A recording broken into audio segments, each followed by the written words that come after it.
चलते हैं mental math class 7th के अगले पार्ट पर। और बच्चों, इस सीरीज में मैं करा रहा हूं जो आपका लास्ट ईयर डिस्ट्रिक्ट लेवल का जो मेंटल मैथ का क्विज हुआ था उसके कुछ जो क्वेश्चन पेपर हैं उनको सोल्व करा रहा हूं, ताकि कुछ बच्चों को मालूम हो सके कि किस टाइप से क्वेश्चन आते हैं और उनको करना कैसे है। ठीक है, तो आइए करना शुरू करते हैं। मैं हूं हरी सर और आप देख रहे हैं मेरा यूट्यूब चैनल चलो कदम बढ़ाएं। तो बच्चों, यहाँ पर देखिए, मैं आपके सामने ज्योमेट्री वाला पार्ट लेके आया हूँ। ये डिस्ट्रिक्ट लेवल पे हुआ था, तो आप देखिए यहाँ पर करना कैसे है। बिल्कुल इजी है बच्चों। देखो, यहाँ पर x की वैल्यू फाइंड आउट करनी है। आपको एंगल फाइंड आउट नहीं करनी, सिर्फ x की वैल्यू फाइंड आउट करनी है। और ये देख रहे हैं आप, ये सर्कल बन जाता है बच्चों। ऐसे सभी एंगल को ऐड कर दे तो सर्कल बन गया, और सर्कल 360 पे बनता है। ठीक है, तो हम क्या करेंगे, सभी एंगल को प्लस करके 360 के इक्वल रखना है। तो x plus 5x plus 3x, इधर ये 6x और ये प्लस 60 इक्वल टू 360, इस तरीके से। ठीक है, 6 और 3 9, 9 और 5 होता 14 और 1 15, तो 15x। और बच्चों ये 60 प्लस है, इधर लेके आएंगे इसको, इधर होकर ये माइनस का हो जाएगा। ठीक है, इस तरीके से। तो x की वैल्यू आपको निकालनी है। तो देखो, यहाँ पर माइनस किया तो 300 आ जाता है। अब 15 इधर मल्टीप्लाई की फॉर्म में, इधर आकर ये डिवाइड की फॉर्म में आ गया। 15 2 जा 30, 0 यूँ क्यों, तो x की वैल्यू आ गई बच्चों 20। तो ये आपका आंसर बन गया। ठीक है, इस तरीके से कर लेना है। अब यहाँ पर नेक्स्ट क्वेश्चन को हम देख लेते हैं। ये देखिए, ये भी बिल्कुल ईजी है, कोई ज़्यादा मुश्किल नहीं है।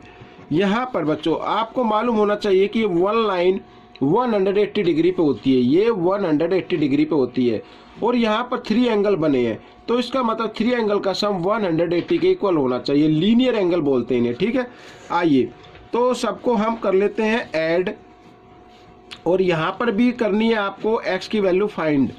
तो 180 इन्हें बोलते हैं लीनियर एंगल। ठीक है, 1x 2x 3x, तो 3x और 40 प्लस 20 यहाँ पर हो गया बच्चों 60 इक्वल टू 180। ठीक है, अब 3x इक्वल 180 डिग्री, 60 इधर प्लस का है, इधर आकर ये माइनस का हो जाएगा।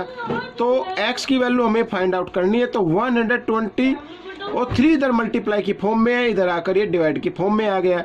तो 3 4 जा 12, 0 यू की, तो x की वैल्यू आ गई बच्चों 40। तो इस तरीके से आपको ये कर लेना है। अब यहाँ पर बच्चों क्वेश्चन नंबर 3 लेते हैं, और क्वेश्चन नंबर 3 में हम इसको करना शुरू करते हैं। देखो, यहाँ पर लिखा हुआ है L पैरेलल M। यहाँ पर भी जो आपको फाइंड आउट करना है वो x की वैल्यू फाइंड आउट करनी है। ठीक है, अब सबसे पहले देखो हम किस तरीके से x की वैल्यू फाइंड आउट कर सकते हैं। अब यहाँ पर बच्चों ये एंगल 80 डिग्री है, तो ये एंगल भी 80 डिग्री का आएगा, मालूम है ना। ठीक है, अब यहाँ पर ये लाइन कितने डिग्री की हो गई बच्चों, 180 डिग्री की हो गई ये लाइन। तो ये एंगल और ये एंगल दोनों का सम क्या होगा, 180 होता है। लीनियर एंगल या लीनियर पेयर आप इनको बोल सकते हैं। तो ये 80 डिग्री का है। अब 180 में से 80 माइनस कर दे तो ये 100 का आएगा। समझ में आ गया। तो हमें x की वैल्यू फाइंड आउट करनी है। अब देखो, L पैरेलल M, और ये इसका नाम दे देता PQ। तो एंड यहाँ पर लिख देंगे and PQ is a transversal line.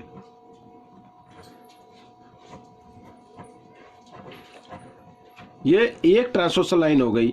तो इसका मतलब यहाँ पर ये एंगल और ये एंगल ये हो गए बच्चों इंटीरियर एंगल, और इनका सम हमेशा क्या होता है, 180 होता है। इनके एंगल का सम 180। तो 30 plus x plus 100 equal to 180 degree. तो x की वैल्यू आपको फाइंड आउट करनी है। तो 100 और 30, 130 डिग्री इक्वल टू 180 डिग्री। तो x हम क्या करेंगे, इस 130 डिग्री को इधर ले आते इक्वल के साइन से, इधर आकर ये माइनस की फॉर्म में चेंज हो जाएगा। तो x की वैल्यू आ गई बच्चों 50 डिग्री। ठीक है, इस तरीके से आपको कर लेना है। अब हम करते हैं क्वेश्चन नंबर 4। यहाँ पर देखो, find the value of x की वैल्यू फाइंड आउट करनी है। अब x की वैल्यू ये फाइंड आउट करनी है। सबसे पहले हम इसमें देखो, यहाँ पर जो गिवन है वो है find the value of x, L parallel M, L parallel M ये गिवन है। ये दोनों क्या है, पैरेलल लाइन है। तो ये एक ट्रांसवर्सल लाइन हो गई, ठीक है। और इसको नाम दे देते हैं बच्चों आर ओ दे देते हैं, R O, and R O is a transversal line. ये बच्चों आपको माइंड में करना है, मैं तो एक्सप्लेन करने के लिए इसलिए नाम लिख देता हूं, नाम नहीं लिखे तो इसका मतलब आपको माइंड में कर लेना है, ठीक है ना। अब यहां पर देखो बच्चों, ऐसे टू लाइन पैरेलल हैं, ये एक ट्रांसवर्सल लाइन होगी, तो ये एंगल और ये एंगल अपोजिट एंगल हो गए, वर्टिकली अपोजिट एंगल, तो दोनों इक्वल होंगे। तो यहां पर बच्चों इसका नाम मैंने लिख दिया 1, तो एंगल 1 और प्लस 50, ये वाला दो एंगल लग रहे हैं ना इसमें, तो ये इक्वल होगा 120 डिग्री के, इन्हें बोलते हैं अपोजिट एंगल। तो यहां पर लिख देता हूं अपोजिट एंगल्स, ठीक है, अपोजिट एंगल्स। तो एंगल 1 की वैल्यू फाइंड आउट कर लीजिए, तो 120 डिग्री प्लस 50 इधर आकर ये माइनस 50 हो जाएगा, और एंगल 1 की वैल्यू आ जाएगी बच्चों 70 डिग्री, ठीक है। तो ये 70 डिग्री आ गई। अब फिर एक बार फिर देखो, L पैरेलल M, ये दोनों पैरेलल है और ये एक ट्रांसवर्सल लाइन हो गई, यानी इस तरीके से टू लाइन पैरेलल है और ये की ट्रांसवर्सल लाइन हो गई। तो ये एंगल और ये एंगल, यानी ये एंगल ये वाला, ये ट्रांसवर्सल लाइन हो गई, और ये एंगल, दोनों एंगल इक्वल होंगे। तो लिख देता हूं मैं पहले, and P Q is a transversal line.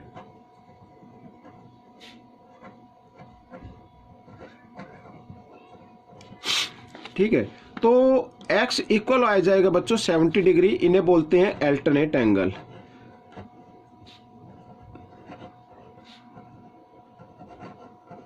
जब आप इसको सोल्व करेंगे तो माइंड में ही सोल्व करना, आपको इतना भी टाइम नहीं लगाना है, ये तो आपको एक्सप्लेन कराओ इसलिए थोड़ा टाइम लग रहा है। आइए नेक्स्ट क्वेश्चन की तरफ चलते हैं। तो ये आपका आंसर आ जाएगा 70 डिग्री।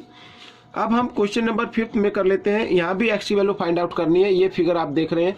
तो सबसे पहले बच्चों देखो 1 2 3 4, ये अंदर की साइड अगर ले तो ये एक क्वाड्रिलेटरल बन गया, और क्वाड्रिलेटरल में एंगल 1 की वैल्यू हम सबसे पहले फाइंड आउट करेंगे, ठीक है। और हम जानते हैं the sum of 4 angles of quadrilateral is equal to 360 degree. आइए, angle 1 plus 39 degree plus 61 degree और plus 40 degree equal to 360 degree, ठीक है, इस तरीके से।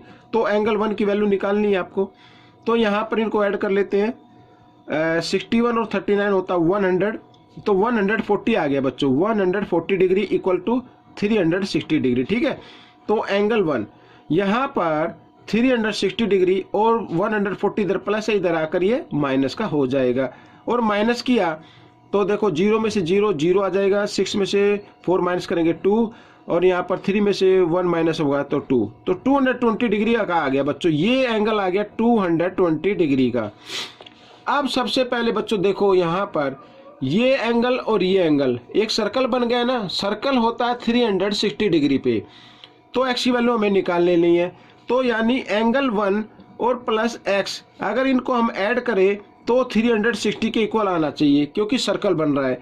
तो यहाँ पर 1 की वैल्यू तो आ गई 220 डिग्री, और x की हमें निकालनी है, तो यहाँ पर x की वैल्यू निकाल लीजिए 360 डिग्री, 220 इधर प्लस है, इधर आकर ये माइनस हो गया। तो माइनस हम कर देते हैं 0, 6 में से 2, यहाँ पर आ गया बच्चों 4 और 3 में ये 140 डिग्री आ गया बच्चों, ठीक है, x की वैल्यू आ गई। अब क्वेश्चन नंबर यहाँ पर 6 देख लेते हैं, ये देखिए तो आपके सामने है। अब देखो मैं आपको बताता हूँ, ये एक ट्रायंगल है, ठीक है, नाम नहीं दिया हो क्योंकि माइंड में करना है आपको, और ये एक एक्सटीरियर एंगल बन रहा है। एक्सटीरियर एंगल, ट्रायंगल के अंदर एक्सटीरियर एंगल होता है तो वो अपने इंटीरियर अपोजिट एंगल के सम के इक्वल होता है। कहने का मतलब है अगर x प्लस 6 और प्लस x प्लस 9, यानी ये एंगल और ये एंगल, ये दोनों आ गए, ये इंटीरियर एंगल हो गए ना, इसके अपोजिट एंगल हो गए, तो ये इक्वल होगा 75 के, ठीक है। ये एक थ्योरम भी होती है। तो 1x और 1x 2x, और 9 प्लस 6 होता है बच्चों 15 इक्वल टू 75, और 2x इक्वल टू 75, 15 इधर प्लस है, इधर आकर ये माइनस हो जाएगा। तो x की वैल्यू निकाल लेते हैं, तो यहाँ पर आ गया 60, 2 इधर मल्टीप्लाई में, इधर आकर डिवाइड में, तो डिवाइड कर दिया तो 30 आ गया बच्चों, ये आपका आंसर आ गया। तो बच्चों ये क्वेश्चन हो गए हैं, ये पार्ट भी सॉल्व हो गया है, डिस्ट्रिक्ट लेवल का था। इसे देखिए, ध्यान से सीखिए और दूसरों को जरूर सिखाएं। Thanks for watching my videos.